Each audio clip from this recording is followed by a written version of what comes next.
आज ही Doubtnut app download करें। Doubtnut पर अपने सभी गणित, रसायन विज्ञान, भौतिक विज्ञान और जीव विज्ञान के डाउट्स का करो सफाया।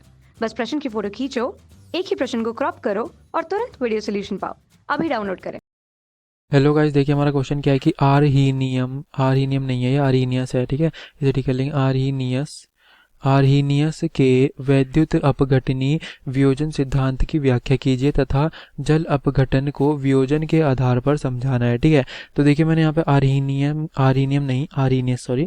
ठीक है, आर्हीनियस की संकल्पना लिखी है यहाँ पर कि आर्हीनियस की संकल्पना क्या कहती है कि आर्हीनियस की संकल्पना के अनुसार अम्ल वे हाइड्रोजन युक्त, देखिए अम्ल हमारे वे हाइड्रोजन युक्त पदार्थ हैं जल में वियोजित होकर धनावेशित आयनों में केवल H पॉजिटिव आयन, ठीक है, केवल H पॉजिटिव आयन देते हैं।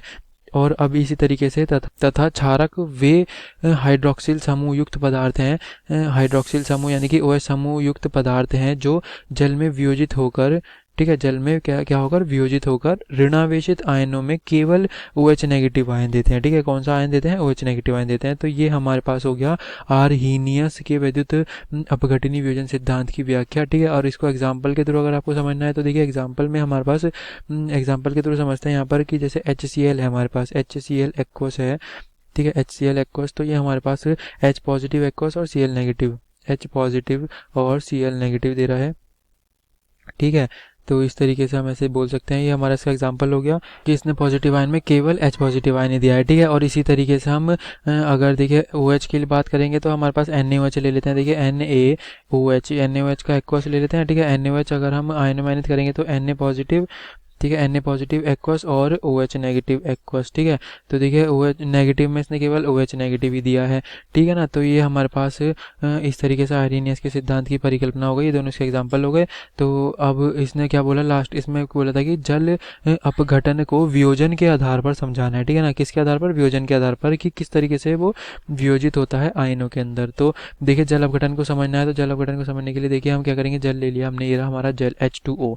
तो इसको हम आयनों में किस तरीके से वियोजित करते हैं, देखिए जो हमारे पास जल होता है वो हमारे पास टूटता है H पॉजिटिव आयन और OH नेगेटिव आयन के अंदर। तो ये हमारे पास क्या हो गया, इसका जल जो है इसका अपघटन हो गया वियोजन के आधार पर। ठीक है, आयनों में किस तरीके से आयनित हो गया, ये तो कह रहा है जल अपघटन को वियोजन के आधार पर समझाना है।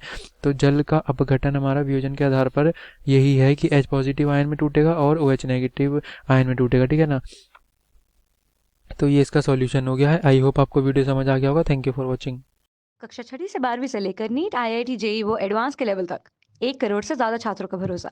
आज ही डाउनलोड करें डाउटनेट ऐप या व्हाट्सएप करें अपने सारे डाउट्स 8400 400 400 पर।